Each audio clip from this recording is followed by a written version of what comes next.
Hey there, welcome to day 9 of your devotion practice.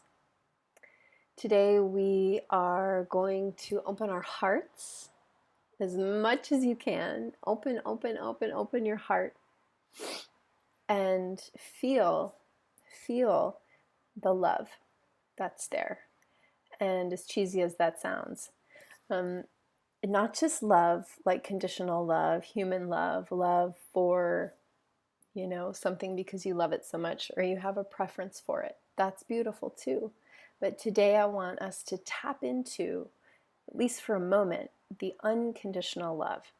That is who and what you are, right? You are God, you are all that is, you are source. And what all of that is made of is love, is the substratum of all things, this love, this light. So and if you think about even the word devotion, at least in me, it evokes this sense of deep unconditional love for something, right?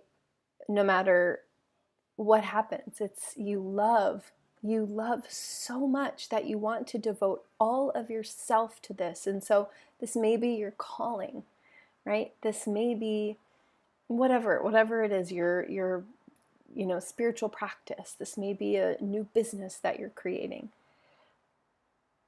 But you know that it has been called forth through you ultimately from love, from unconditional love. And so that includes self-love. It includes love of all of creation, of all your other selves that are walking around that you sometimes feel separate from because you forget that you're an infinite being, that you're all the creator, that you're all one.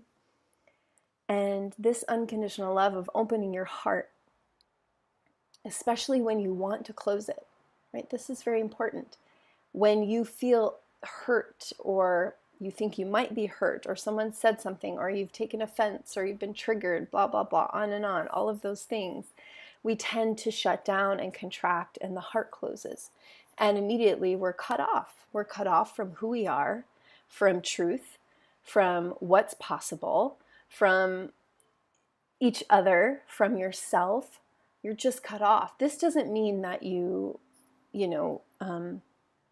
well, I'm not going to get into that actually because this is a much deeper topic.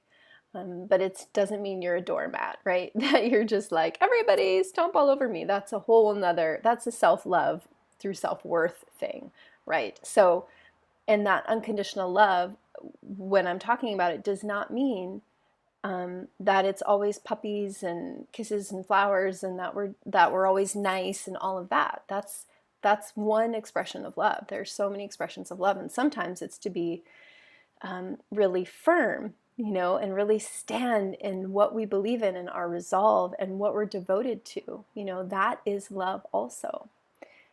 That unconditional love, that love from a space of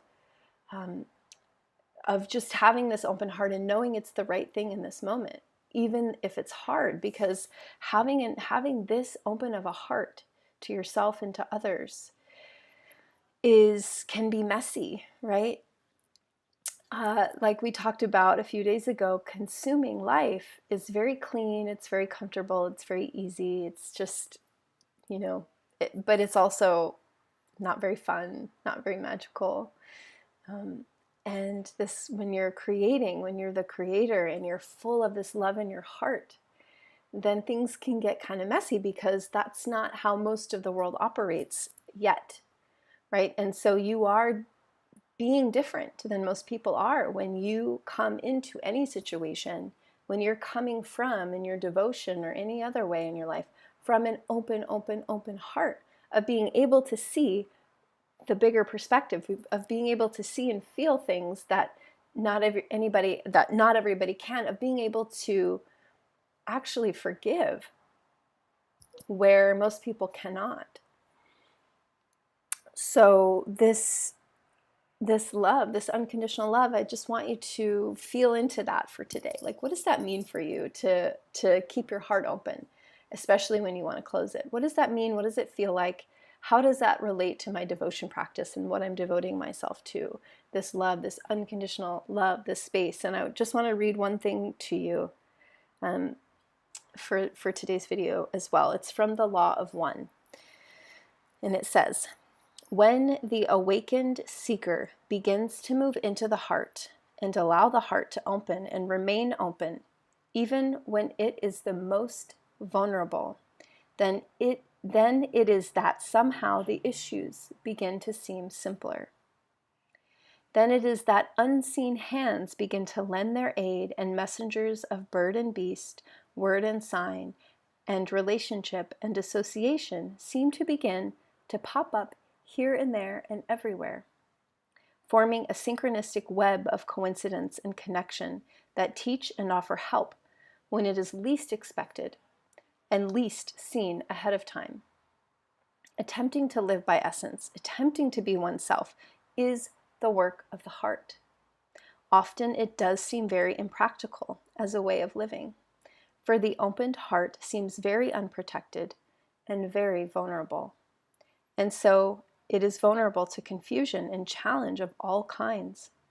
The strength of living in the heart is that slender strength called faith, that lifts one on angel's wings and takes one above a problem, so that even if the body is troubled and the mind is confused, there is a serenity that comes from the release into knowing that all is well and all will be well.